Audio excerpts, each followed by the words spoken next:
Voltage drop in electrical circuits is a critical consideration for ensuring efficient and safe operation. When an engineer or homeowner, acting as their own general contractor, encounters a disagreement with an electrical contractor regarding voltage drop measurements and code compliance, understanding the relevant factors becomes paramount. Using a circuit analyzer like the Ideal 65.165 to measure voltage drop at the last receptacle outlet on a general branch circuit is a proactive step. The question arises when the measured voltage drop exceeds the recommended limits, leading to disputes over payment and code compliance. It's essential to approach the situation methodically, considering various aspects of voltage drop, code requirements, and practical recommendations. The National Electrical Code, or NEC, serves as the primary standard for electrical installations in the United States. While the NEC does not mandate a specific maximum voltage drop for general branch circuits, it does provide recommendations for optimal performance. These recommendations suggest limiting voltage drop to 3% or less in branch circuits and 5% or less in feeders. These values are not mandatory rules but guidelines for ensuring electrical equipment operates efficiently and reliably. Several factors can influence voltage drop in branch circuits. Firstly, the length of the circuit plays a significant role. Longer circuits inherently experience greater voltage drop due to the increased resistance of the conductors. Secondly, the gauge of the wire affects voltage drop. Thicker wires, such as number 12 or number 10 American wire gauge, have lower resistance than thinner wires like number 14 American wire gauge, resulting in less voltage drop over the same distance. Thirdly, the load in the circuit impacts voltage drop. Higher loads, measured in amps, draw more current, leading to increased voltage drop. The composition and condition of the wiring, including connections, splices, and terminations, also influence voltage drop. Loose or corroded connections increase resistance, exacerbating voltage drop issues. When assessing voltage drop, it's crucial to consider the actual load on the circuit. The recommended 80% load factor is a conservative estimate. In reality, the actual load may be lower, especially for circuits with only a few outlets or appliances. Measuring the actual current draw under typical operating conditions provides a more accurate assessment of voltage drop. Verifying the circuit length is another essential step. The 60 to 70 feet limit specified by the Ideal tester is a general guideline. Actual circuit lengths may vary based on wire gauge, conductor type, and installation practices. Accurately measuring the circuit length from the panel to the last outlet helps determine if the voltage drop is within acceptable limits. A thorough inspection of the wiring is necessary to identify any potential issues. Checking connections, splices, and terminations ensures they are secure and properly sized. Loose connections can increase resistance, leading to excessive voltage drop. If the homeowner's measurements indicate excessive voltage drop, consulting a qualified electrician is advisable. An experienced electrician can conduct a comprehensive assessment of the electrical system, identify the underlying cause of the voltage drop, and recommend appropriate corrective actions. Corrective measures may include replacing undersized wiring, improving connections, or redistributing loads to reduce voltage drop. From a legal perspective, the homeowner's right to withhold payment hinges on whether the electrical work meets the agreed-upon standards and code requirements.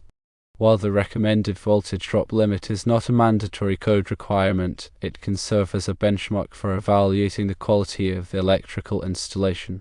The electrical contractor should carefully review the homeowner's measurements and consider the potential consequences of a court case. Open and respectful communication between the homeowner and the electrical contractor is crucial for resolving the dispute.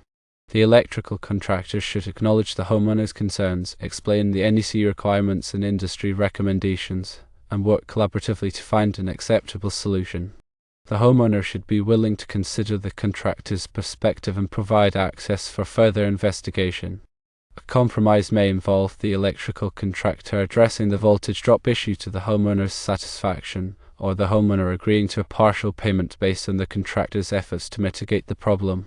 The use of specific tools like the IDEAL 65.165 circuit analyzer provides valuable data but must be interpreted within the context of the overall electrical system. Factors such as wire gauge, circuit length, and actual load significantly influence voltage drop calculations. Understanding the limitations of testing equipment and the importance of accurate measurements is crucial for resolving disputes effectively. Addressing the homeowner's concerns while adhering to code requirements is paramount. The goal is to ensure the electrical system meets safety standards and provides reliable performance. In the case of disagreement over code interpretation, it's important to recognize that the NEC provides minimum safety standards. Additional measures may be necessary to meet specific performance requirements or address concerns about voltage drop.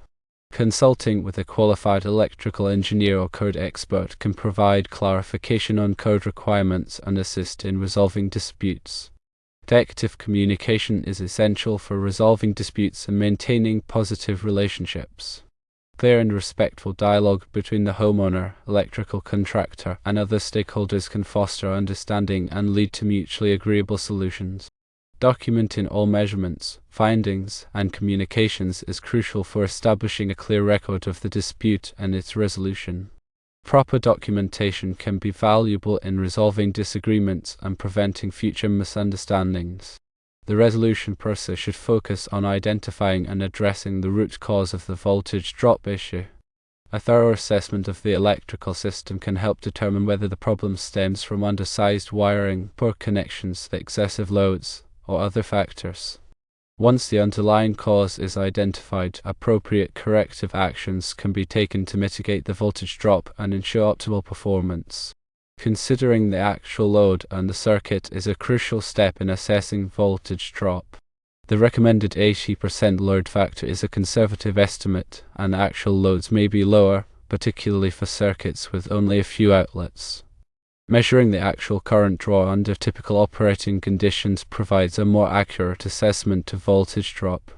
This information can help determine whether the voltage drop is within acceptable limits for the intended use of the circuit. Additionally, verifying the circuit length is an important factor in determining voltage drop. Accurately measuring the circuit length from the panel to the last outlet can help determine if the voltage drop is within acceptable limits for the wire gauge and load. In situations where disputes arise over voltage drop measurements, it's important to consider the accuracy and calibration of the testing equipment. Ensuring that the circuit analyzer is properly calibrated and used according to the manufacturer's instructions is essential for obtaining reliable measurements. If there are concerns about the accuracy of the measurements, it may be necessary to have the equipment recalibrated or to use alternative testing methods to verify the results. When inspecting the wiring, pay close attention to connections, splices, and terminations. Loose connections can increase resistance and contribute to voltage drop. Make sure that all connections are secure and properly sized for the wire gauge. Also, check for any signs of corrosion or damage to the wiring, which can also increase resistance and voltage drop. In situations where the voltage drop is found to be excessive, corrective actions may be necessary to mitigate the problem. These actions may include replacing undersized wiring with larger gauge wire, improving connections, redistributing loads to reduce current draw, or installing additional circuits to balance the load. The specific corrective actions will depend on the underlying cause of the voltage drop and the overall design of the electrical system.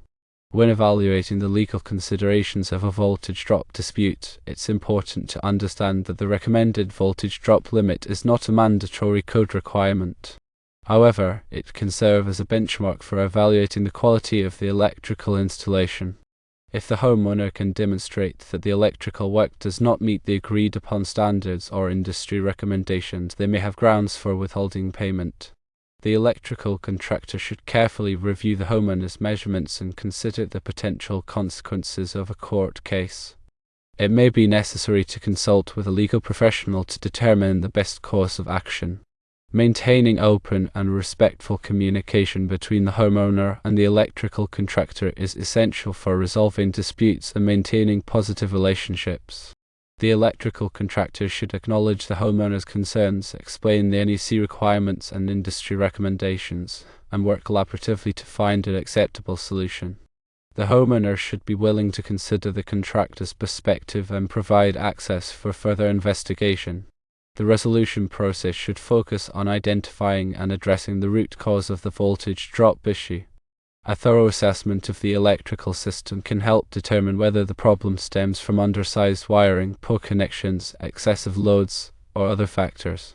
Once the underlying cause is identified, appropriate corrective actions can be taken to mitigate the voltage drop and ensure optimal performance. Documenting all measurements, findings, and communications is crucial for establishing a clear record of the dispute and its resolution. Proper documentation can be valuable in resolving disagreements and preventing future misunderstandings. It's important to remember that electrical work should always be performed by qualified and licensed professionals. Improperly installed or maintained electrical systems can pose serious safety hazards. If you have concerns about the safety or performance of your electrical system, consult with a qualified electrician to ensure that it meets all applicable codes and standards. In summary, addressing voltage drop concerns requires a comprehensive approach that considers various factors, including circuit length, wire gauge, load, wiring connections, and code requirements. Effective communication, thorough investigation, and appropriate corrective actions are essential for resolving disputes and ensuring the safety and reliability of electrical systems. Firstly, consider the actual load. Secondly, verify the circuit length. And thirdly, inspect the wiring. When dealing with situations where homeowners withhold payment due to perceived code violations related to voltage drop, it's important to approach the matter with a clear understanding of the relevant codes, standards, and potential legal implications. The homeowner's claim is based on measurements taken with an ideal 65.165 circuit analyzer, indicating a voltage drop exceeding 3% at a 16 amps load on a 20 amps circuit with number 12 wire and 7 to 10 outlets. While the NEC recommends limiting voltage drop to 3% for branch circuits and 5% for feeders, it's crucial to recognize that these are recommendations, not mandatory requirements.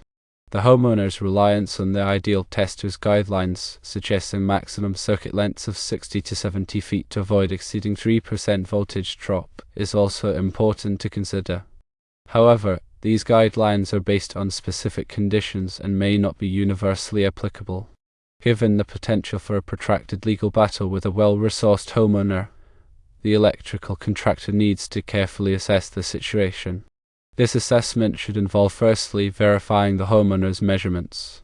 Use calibrated equipment to independently verify the voltage drop at the outlets in question, ensuring accuracy and reliability. Secondly, evaluating the actual load. Determine the actual load on the circuits during typical usage. The 80% load factor is a conservative estimate, and actual load may be lower. Thirdly, checking wiring and connections.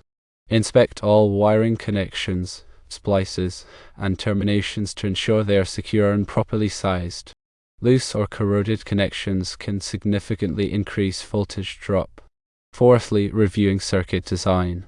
Analyze the circuit design to identify any potential issues, such as excessive circuit lengths or undersized wiring. Fifthly, consulting with an expert. Seek advice from a qualified electrical engineer or code expert to review the situation and provide an independent assessment. Based on the assessment, the electrical contractor can determine the appropriate course of action. Firstly, if the voltage drop is within acceptable limits, present the findings to the homeowner, explaining that the system meets code requirements and industry standards. Secondly, if the voltage drop exceeds recommended limits but does not pose a safety hazard, negotiate with the homeowner to find a mutually acceptable solution. This could involve offering to make minor adjustments to the wiring or providing a discount on the final payment. Thirdly, if the voltage drop is excessive and poses a safety hazard, take immediate steps to correct the problem, ensuring the safety and reliability of the electrical system. Throughout this process, maintain open and respectful communication with the homeowner. Explain the findings clearly and address any concerns they may have. Document all measurements, findings, and communications to create a clear record of the situation. Before taking legal action, explore alternative dispute resolution methods such as mediation or arbitration. These methods can often provide a more cost-effective and efficient way to resolve disputes than litigation. Remember that the homeowner's willingness to withhold payment may be influenced by factors beyond the voltage drop issue. Understanding their underlying concerns and addressing them effectively can help facilitate a resolution. Maintaining a professional and cooperative approach throughout the process can help preserve your reputation and minimize the risk of legal action.